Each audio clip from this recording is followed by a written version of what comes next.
안녕하세요. 저는 제주도에서 베이커리 카페를 운영하고 있는 30대 중반 여성입니다. 오늘 비가 와서 그런지 오랜만에 카페가 한산하네요.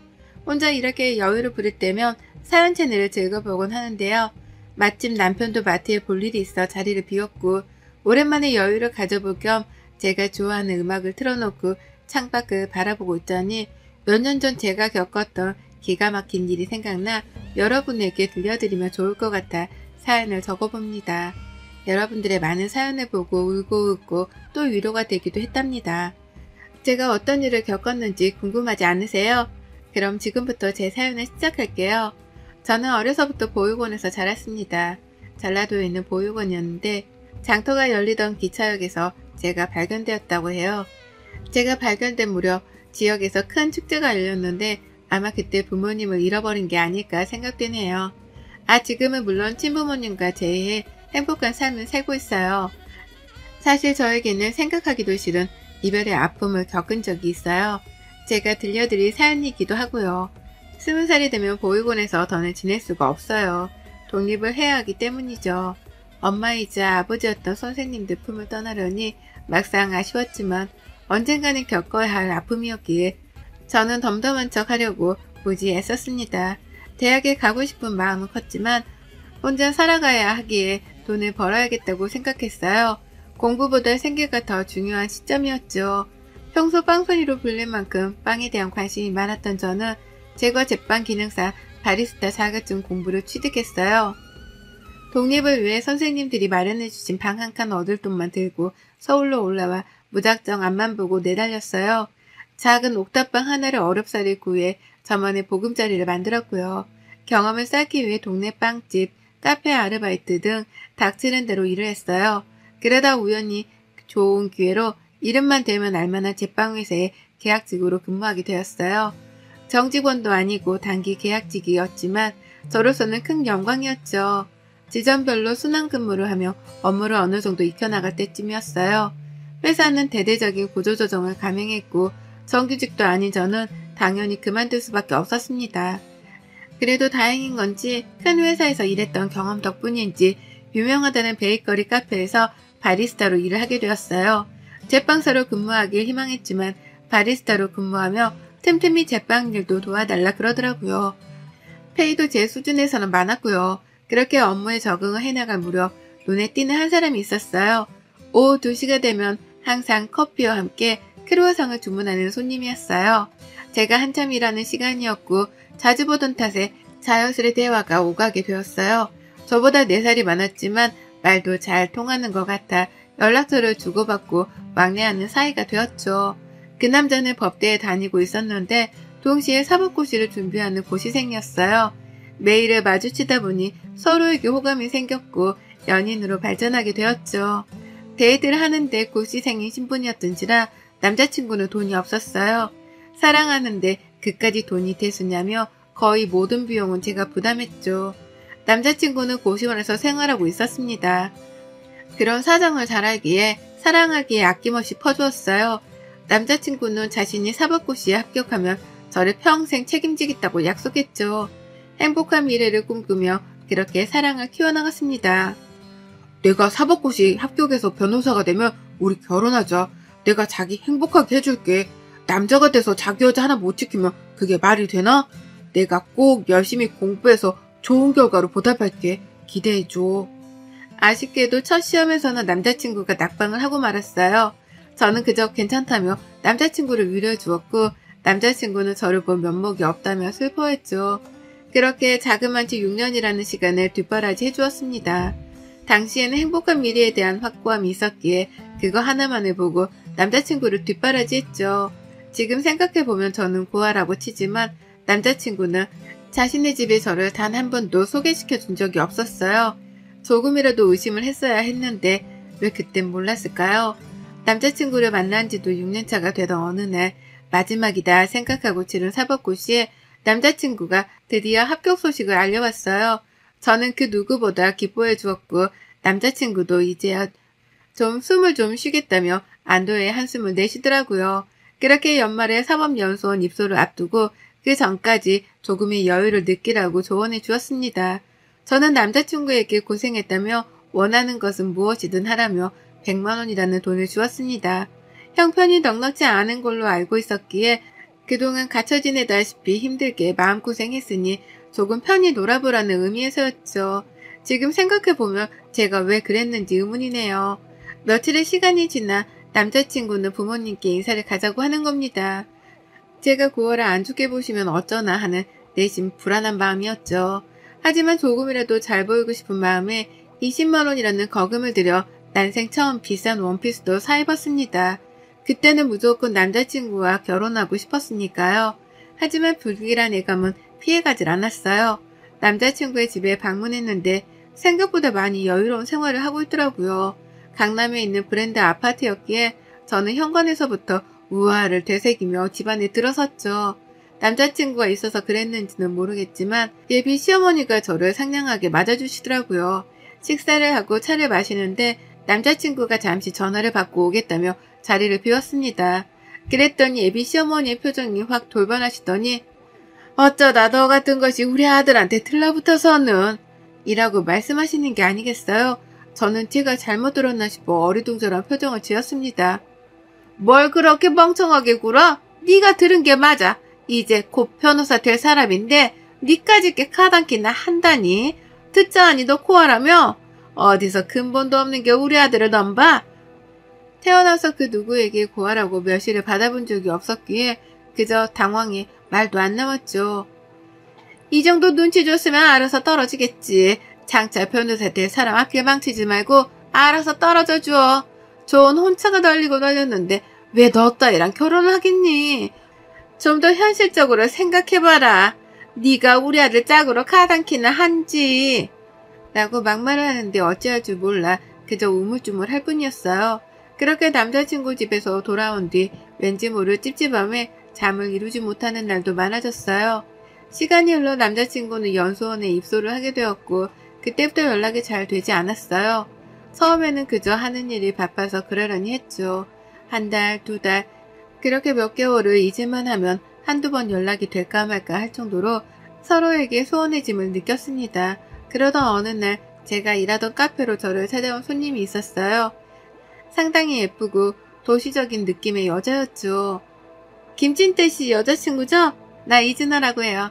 진태 씨랑 연수원 동기고요. 아무래도 얼굴 보고 이야기하는 게 나을 것 같아서요. 나 진태 씨랑 곧 결혼해요. 그동안은 봐줬지만 이제 진태 씨 만나지 말아요. 내가 베푸는 마지막 배려예요. 머리를 망치로 한 대 얻어맞은 듯한 충격으로 저는 제대로 말도 하지 못했어요. 제가 믿지 못하겠다는 표정으로 바라보자 그 여자가 그러더군요. 우리 어려서부터 약혼했던 사이예요. 진태 씨 아버님이 식품업체 대표이신 거 알죠? 연수원 졸업하고 나면 바로 결혼식이에요. 한 달 뒤죠. 미리 단둘이 해두려고 찾아왔어요. 유부남 만나면 안 되잖아요. 무슨 말인지 더 잘 알 거라 생각해요. 더 이상 만나지 마세요. 그리고 이 정도면 보상은 섭섭지 않을 거라 생각해요. 가볼게요. 알고 보니 그 여자와는 이미 어렸을 때부터 집안끼리 결혼을 약속한 상태라고 했어요. 뒷바라지 해준 보답이라며 돈봉투에는 1000만 원이 담겨 있었죠. 그동안의 시간이 주마등처럼 스쳐 지나가더라고요. 20대 청춘을 바쳐 남자친구 뒷바라지를 해주었던 내 소중한 시간들. 이러려고 개고생해서 일하고 돈을 벌었던 건 아닐 텐데 말이죠. 화도 났지만 남자친구에게 직접 말을 듣고 싶어 남자친구의 집으로 찾아갔어요. 도통 연락이 되지 않았던 터라 실례를 무릅쓰고 찾아간 거였죠. 남자친구의 엄마는 저를 보더니 여기가 어딘 줄 알고 오냐며 대뜸 물을 끼얹더라고요. 그 소리에 방에서 나온 남자친구는 너무도 당당하게 이야기하더라고요. 쥐나 만났다며? 그럼 어느 정도는 알아서 나가 떨어져야지. 구질구질하게 집까지 찾아오고 말이야. 네가 비련의 여주인공이야? 돈이 모자르니? 대충 계산해서 넉넉하게 넣었는데. 정말 끝까지 사람을 비참하게 만들더라고요. 더 이상 있으면 안 될 자리 같아 눈물을 머금고 집으로 돌아왔습니다. 차라리 뺨이라도 한 대 치고 돌아올 걸 후회하면서 눈물로 밤을 지새웠답니다. 카페에 출근도 하지 않은 채 며칠을 술을 마시며 보냈어요. 마음이 너무 힘든 나머지 보육원 선생님들과 같이 지냈던 동생들이 생각나더라고요. 그동안 바빠서 연락도 제대로 못 드렸고 마음도 추스릴 겸 겸사겸사 시골로 내려갔습니다. 몇 년 만에 방문한 보육원은 정말 변한 게 하나도 없었어요. 선생님들도 그대로였고 어리기만 했던 동생들은 키가 훌쩍 자라 있었죠. 따뜻한 밥을 먹으며 가족의 품으로 돌아오니 마음이 조금은 편해지더라고요. 그렇게 일주일 정도의 시간이 흘렀을까요? 어느 정도 마음을 추스렸기에 다시 서울로 올라갈 채비를 하고 있었습니다. 원장 선생님께서 저를 조용히 부르시더라고요. 긴히 할 말이 있다면서요. 무슨 일이세요? 원장 선생님께 묻자 우물쭈물하시며 한참을 고민하시더라고요. 지훈아, 지금부터 원장 선생님이 하는 말 잘 들어. 사실 네 친아버지로 추정되는 분이 찾아오셨다. 정말 어렵게 찾았다면서 아이를 볼 수 있냐고 사정을 하는데 내가 함부로 할 수 있는 부분이 아닌 것 같아서 네 의견을 먼저 물어보겠다고 했어. 정말 뜬금없었죠. 한 번도 생각해 본 적 없던 친부모였거든요. 그만큼 선생님들의 무한한 애정이 있었기에 가족을 그리워하거나 찾고 싶다는 생각을 딱히 하진 않았습니다. 원장 선생님은 주소가 적힌 쪽지를 주시며 마음 정리가 되거든 찾아가 보라고 하셨어요. 저는 알겠다고 대답하고 서울로 올라왔고 카페 사장님과 친해진 덕에 저의 무단 결근은 휴가 처리가 되어 다시 열심히 일을 한다는 약속을 드리고 정상적인 근무를 하게 되었습니다. 그렇게 일을 하며 한참을 고민한 끝에 쪽지에 적힌 주소를 찾아가 보자 결심했죠. 주소지는 일하던 카페와 그리 멀지 않은 곳이었어요. 부자 동네라고 소문이 난 곳이었고 어렵지 않게 해당 주소지를 찾아갈 수 있었어요. 드라마에서나 볼 법한 커다란 저택이 제 앞에 있었죠. 긴장된 마음으로 초인종을 눌렀습니다. 안녕하세요. 박지영이라고 합니다. 보육원 선생님께서 주소 전달받고 찾아왔어요. 찾아가면 아실 거라면서요. 그렇게 집사로 보이는 분의 안내를 받으며 집 안으로 들어서는데 정말 으리으리하더군요. 정말 드라마에서 볼 법한 회장님 집 그 자체였어요. 거실로 들어서자 소파에는 중년 부부가 앉아있어 인사를 나누고 자리에 앉기도 전에 맞은편에 앉아있던 중년 여성이 눈물을 흘리기 시작했습니다. 연지야, 우리 연지가 왔구나 하며 제 옆으로 오더니 제 손을 어루만지는 게 아니겠어요? 그러면서 사진 몇 장을 보여주시는데 어렸을 적 제 모습이었어요. 혹시 몰라 저도 항상 지니고 있던 사진이 있었는데 똑같은 옷을 입은 사진이었죠. 제가 발견됐을 당시 찍어두셨던 사진이었는데 정말 이럴 수 있나 싶을 정도로 얼떨떨했습니다. 중년 부부는 눈물을 흘리며 제 손을 어루만지시더니 우리 딸을 드디어 찾았네 하며 눈물을 흘리셨어요. 사실 제 손등에는 어렸을 때 어딘가에 대인 듯한 화상 흉터가 있는데요.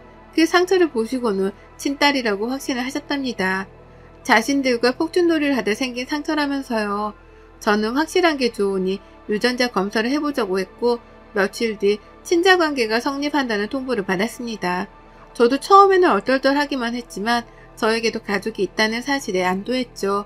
반가움일까요? 고마움일까요? 저도 눈물이 나더군요. 제 부모님을 부둥켜 안으며 태어나서 처음으로 어린아이처럼 펑펑 울었습니다.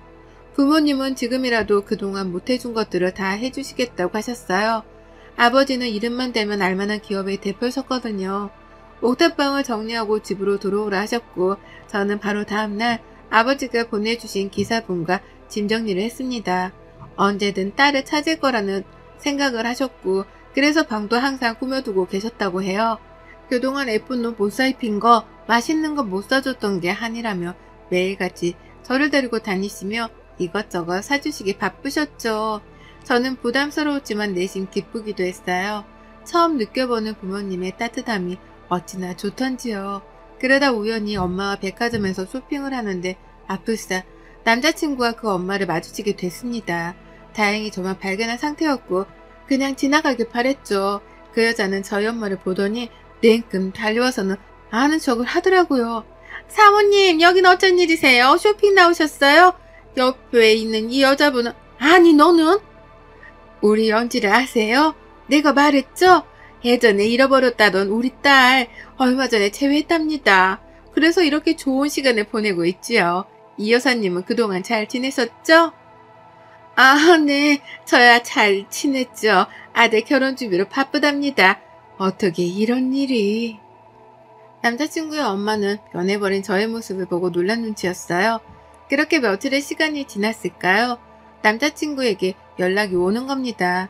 서로 연락할 일이 없겠거니 했는데 벌써부터 속이 훤히 들여다 보이더라고요. 저에게 잘 지냈냐며 안부를 물으며 결혼하기로 했던 여자와 파혼을 했다고 하더라고요. 그래서 저보고 어쩌라는 거냐 따져 물으니 자신이 잘못했다며 다시 잘 해보자는 이야기를 했습니다. 정말 뻔뻔하지 않나요? 저는 기가 찼지만 나름의 복수를 해주기 위해 남자친구, 아니 그 남자를 이용하기로 했어요. 집 근처 카페에서 만나기로 해서 잔뜩 힘을 주고는 그 남자를 만나러 갔죠. 아버지가 저에게 경호원을 하나 붙여주셨는데 나이도 동갑이라 친구처럼 서스럼없이 지냈습니다. 보증에 계약을 했죠. 제 약혼자인 척 해달라고요. 일부러 백화점에 가서 최고급 정장으로 맞추고 아버지가 사주신 스포츠카를 카페 앞에 세워두고 밖에서 기다리게 했습니다. 아버지가 사준 차는 국내에도 몇 대 없는 차라 차에 관심 있는 사람이라면 누구든지 부러워할 만한 차였죠. 아무튼 카페에 들어서니 남자친구는 저에게 미안하다며 파리처럼 손발을 비비며 사과를 하더라고요. 그러면서 결혼을 다시 생각해보자고 서로 사랑했지 않냐며 이야기를 하는데 한 대 때리고 싶은 심정이었습니다. 맞장구를 쳐주는 척하며 저에게 줄 선물이랍시고 400만원짜리 반지도 챙겨왔더라고요. 저는 고맙게 받겠다며 선물을 챙겨들고는 자리를 옮기자며 자연스레 밖으로 유도했어요. 사실 복수라고 할 것까지는 없었지만 제가 그만큼 잘 살고 있고 니까짓게 날 넘볼 수 없다는 걸 알려주고 싶었어요. 제가 받은 만큼 되돌려주고 싶었던 거죠. 아니나 다를까 남자친구는 차를 보더니 우와 우와거리며 주변을 서성이더니 감탄을 금치 못하더군요. 제가 기다리고 있던 경호원에게 신호를 하자 저를 데리러 연인인 척 연기를 했어요. 그 남자는 당황하며 얼굴이 시뻘개지더니 소리를 치기 시작했죠. 인사해, 내 약혼자야. 이제 알겠니? 너 따위는 나한테 어울리지 않아. 이 반지는 감사히 받을게. 팔아서 맛있는 거나 사 먹어야겠다. 고생해서 비위 맞춰주느라. 뭐? 너 이게 지금 날 갖고 논 거야? 야, 그 반지가 얼마짜린 줄 알고 그러는 거야? 반지라도 돌려줘. 이게 뭐하는 짓이야 지금? 이까진 일로 그렇게 화를 내며 쓰나. 그리고 이 반지 줬다 뺏는 게 어딨니? 아, 1000만원? 이 더러운 돈 가지고 있기도 싫었어. 그냥 반지랑 너 다 가져라. 구질구질하게. 정말 찌질하다 너. 어디 가서 너 같은 여자 만나서 꼭 결혼하길 바래. 나 만난답시고 약혼도 깨고 왔는데 어쩌냐? 너 변호사 인생 쫑치게 생겼는데. 그렇게 악다구니를 쓰며 소리치는 그 남자를 뒤로하고 저는 경호원과 함께 집으로 돌아왔어요. 통쾌할 줄 알았지만 꼭 그렇지만은 않더라고요. 그들과 제가 다르지 않는 게 뭐가 있나, 괜히 그랬나 후회도 되더라고요. 끈질기게 연락을 해왔지만 이 사실을 부모님께 알렸어요. 부모님이 왜 이제서야 말했냐며 남자친구네 집안에 투자하기로 했던 투자금도 회수하시고 배워먹지 못한 집안이라며 거래할 가치가 없다고 완전히 인연을 끊었습니다. 내 이것들을 그냥 감히 내 귀한 딸한테 그런 모욕을 주다니. 그건 나를 모욕한 거나 마찬가지야. 김비서, 당장 이변한테 연락 넣어서 모든 조치는 다 취하도록 하게. 그리고 그쪽에 투자하기로 했던 건 생각해보기로 했던 차였는데 그냥 없던 일로 하지. 우리 집안의 무시한 대가가 무엇인지 알려줄 필요가 있겠구만. 겨울이 지나고 봄이 오더군요. 아버지는 이제 일을 다닐 만큼 다녔으니 저만의 사업을 해보는 게 어떻겠냐고 하셨어요. 저는 오랫동안 꿈꾸었던 베이커리 카페 창업을 하기로 결심했죠. 카페에서 10년 정도 일했고 공부도 어느 정도 했으니 이제는 때가 되었다 생각했죠. 솔직히 돈이 없어 카페를 차릴 생각은 엄두도 못 냈었거든요. 저는 저만의 인생을 살아보고 싶어 아버지께 투자금을 받아 제주도에 베이커리 카페를 차렸어요. 개업을 한 달 정도 앞둔 시점 미리 내려가 제주도 생활에 적응하고 싶어 떠날 준비를 했어요. 더 이상 경호원도 필요 없었기에 저를 위해 근무해준 친구에게 마지막 인사를 건넸죠. 그렇게 저는 제주로 내려갔습니다. 1년 정도의 시간이 지나고 어느 정도 자리를 잡았을 무렵 카페로 손님이 찾아왔습니다. 저를 경호해주던 그 친구였어요. 제가 제주도로 떠난 뒤 마음을 접으려 했지만 그러지 못했다며 제게 이야기하더라고요. 어떻게든 잊어보려 노력했지만 그게 잘 안 되더라고. 회장님께 그만둔다 말하고 여행도 다녀보고 미친듯이 운동도 해봤지만 그래도 생각나더라. 그래서 가만히 있으면 안 될 것 같아 거절당하더라도 내 마음 전하고 싶었어. 이렇게 얼굴 보니 마음이 놓이네. 그동안 잘 지냈지? 당장은 연애할 생각이 없었지만 그 친구가 저를 따라 제주도까지 내려와 마음을 고백하는데 솔직히 조금 흔들렸습니다. 그렇게 조금씩 서로에 대해 알아가기로 했죠. 지금은 그 사람이 제 남편이 되었고요. 제가 창업한 카페는 SNS로 소문이 나 항상 사람들로 붐비기 시작했고 유명해졌어요. 남편과 함께 지금까지 잘 꾸려오고 있고요. 지난 과거는 다 잊고 행복하게 지내온 만큼 앞으로는 더욱더 행복할 예정이랍니다. 내년에는 둘에서 셋이 될 예정이기도 해요. 제 긴 사연을 들어주셔서 감사합니다. 여러분도 행복하세요? 여러분의 생각은 댓글로 남겨주세요. 오늘도 시청해주셔서 정말 감사합니다.